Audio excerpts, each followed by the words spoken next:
கதை கேட்க வந்த அன்பு நெஞ்சங்களுக்கு வணக்கம். இந்த கதையில சென்னை அருகே ஒரு சிறு குடியிருப்பில் வாழ்ந்த என்னை என் கணவர் எப்படி ஏமாற்றி பிறகு திரும்பி வந்து, ஆனா இன்னும் என் மனசுல இருக்கிற அச்சத்தை பார்க்க போகிறோம். கதையை ஒட்டிவிட்டு பார்க்காம முழுசா படிங்க. இது ஒரு உண்மை சம்பவத்தை அடிப்படையா வச்சு உருவாக்கின கதை. ஆண்கள் கண்ணோட்டத்தையும் சேர்த்து சொல்ல போறேன். அப்போது எனக்கு 22 வயசு. என்னோட அப்பா எனக்கு ஒரு நல்ல மாப்பிள்ளை பார்த்து கல்யாணம் ஏற்பாடு பண்ணாங்க. அவர் பேரு ரமேஷ். அவர் ஒரு சாஃப்ட்வேர் இன்ஜினியர். நாங்க காதலிச்சு கல்யாணம் பண்ணினோம். எல்லாம் சந்தோஷமா போச்சு. எனக்கு ஒரு பையன் பிறந்தான், பேரு அருண். அவனுக்கு இப்போ 8 வயசு. நாங்க சென்னையில ஒரு சின்ன அபார்ட்மெண்ட்ல வசிச்சோம். ரமேஷ் நல்லா சம்பாதிச்சாரு. நான் வீட்ல இருந்து சில பார்ட் டைம் வேலை பார்த்தேன். ஆனா சில வருஷம் கழிச்சு ரமேஷ் அவரோட ஆபீஸ்ல இருக்கிற ஒரு சிங்கிள் பொண்ணு கூட தொடர்பு வச்சாரு. அவ பேரு பிரியா. அவ ஒரு கொஞ்சம் ஸ்மார்ட்டா இளமையா இருந்தா. ரமேஷ் அவளோட நெருங்கி பழக ஆரம்பிச்சாரு. மெதுவா அது காதலா மாறுச்சு. நான் அறிந்தபோது அவர் என்னையும் அருணையும் விட்டுட்டு அவ கூட போய் வாழ ஆரம்பிச்சாரு. அது எனக்கு பெரிய அதிர்ச்சி. நான் தனியா இருந்து அருணை பார்த்துக்கிட்டேன். குடும்பம் உடைஞ்சு போச்சு. அவர் அவ கூட லிவ் இன் ரிலேஷன்ஷிப்ல இருந்தாரு. 2 வருஷம் அப்படியே போச்சு. ஆனா ஒரு நாள் ரமேஷுக்கு அவரோட கம்பெனில இருந்து வெளிநாட்டு வேலை வாய்ப்பு வந்துச்சு. அது 6 மாசம்தான். அவர் சிங்கப்பூர் போனாரு. அங்க போன பிறகு பிரியா இங்க தனியா இருந்தா. அவ தனிமையில யாரோ வேற ஆம்பளை கூட தொடர்பு வச்சா. அவ ரமேஷை ஏமாத்திட்டா.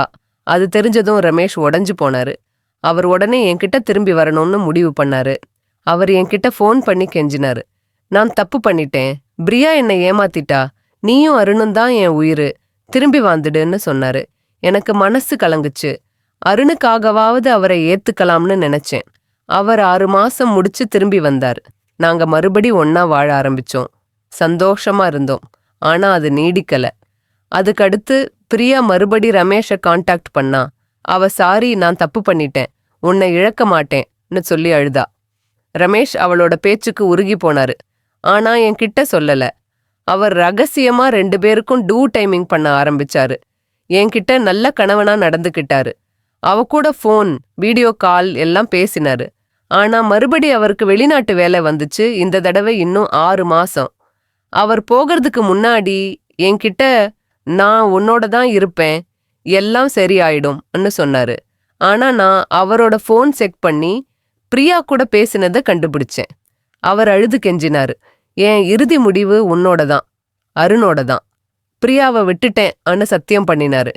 நான் மறுபடி ஒரு சான்ஸ் கொடுத்தேன். இப்போ அவர் வெளிநாட்டுல இருக்காரு. ஆனா என் மனசு எப்போதும் அச்சத்துல இருக்கு. அவர் பிரியா கூட வீடியோ கால் பேசிட்டு இருப்பாரோ? அவ சிங்கிள், அவரை துரத்திட்டு இருக்கா. ரமேஷ் அவளோட பெற்றோரை அவளை பண ரீதியா பார்த்துக்கிட்டு இருந்தாரு.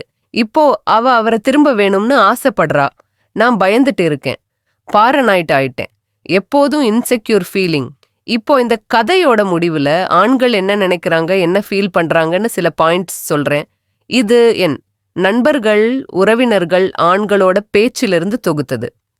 முதல்ல பல ஆண்கள் சொல்றது, ஒரு தப்பு பண்ணிட்டா அதை திருத்திக்கலாம். ஆனா 2 தடவை தப்பு பண்ணிட்டா அது பழக்கமா ஆயிடும். ரமேஷ் மாதிரி ஆளுங்க உண்மையா மாறுவாங்களா? சந்தேகம். இன்னொரு ஆண் சொன்னார், ஆண்களுக்கு பலவீனம் இருக்கும். பிரியா மாதிரி சிங்கிள் பொண்ணு துரத்தினா உருகி போயிடுவோம். ஆனா குடும்பத்தை நினைச்சு கண்ட்ரோல் பண்ணணும். ரமேஷ் ஏன் பிரியாவை பிளாக் பண்ணல? அதுதான் பிரச்சனை. வேறொரு ஆண், வெளிநாட்டு வேலையில இருக்கும்போது தனிமை அதிகம். வீடியோ கால், சாட் எல்லாம் ஆபத்து. ஆனா உண்மையான கணவன் குடும்பத்தை மட்டும்தான் நினைப்பான். நீ இன்செக்யூர் ஆகாத. அவரை நம்பு, ஆனா செக் பண்ணு. இன்னொரு கருத்து, ஆண்கள் உணர்ச்சி வசப்பட்டு தப்பு பண்ணுவோம், பிறகு வருத்தப்படுவோம். ரமேஷ் உன்னோட இருக்கணும்னு முடிவு பண்ணிட்டா அவர் மாறுவாரு. ஆனா பிரியா மாதிரி ஆளுங்க ஆபத்து. அவரை எச்சரிக்கை பண்ணு. கடைசியா ஒரு ஆண் சொன்னாரு, நீ அருணுக்காக சகிச்சுக்கிற. ஆனா உன் சந்தோஷம் முக்கியம். அவர் 6 மாசத்துக்கு ஒரு தடவை தான் வருவாருன்னா நீ தனியா இருக்கிற. உன் வாழ்க்கைய நினை. தேவனா கவுன்சிலிங் போ. இப்படி ஆண்கள் பல கோணங்கள்ல யோசிக்கிறாங்க. ஆனா பெரும்பாலும் தப்பு பண்ணின ஆண் மாறணும்னு தான் சொல்றாங்க. நீங்க என்ன நினைக்கிறீங்க? கமெண்ட்ல சொல்லுங்க. இந்த கதை முடிச்சு, ஆனா வாழ்க்கை தொடருது. என் போல பல பெண்கள் இந்த அச்சத்துல இருக்காங்க. நம்பிக்கை தான் முக்கியம், ஆனா எச்சரிக்கையும் வேணும். அடுத்த கதையில சந்திப்போம். லைக், ஷேர் பண்ணுங்க.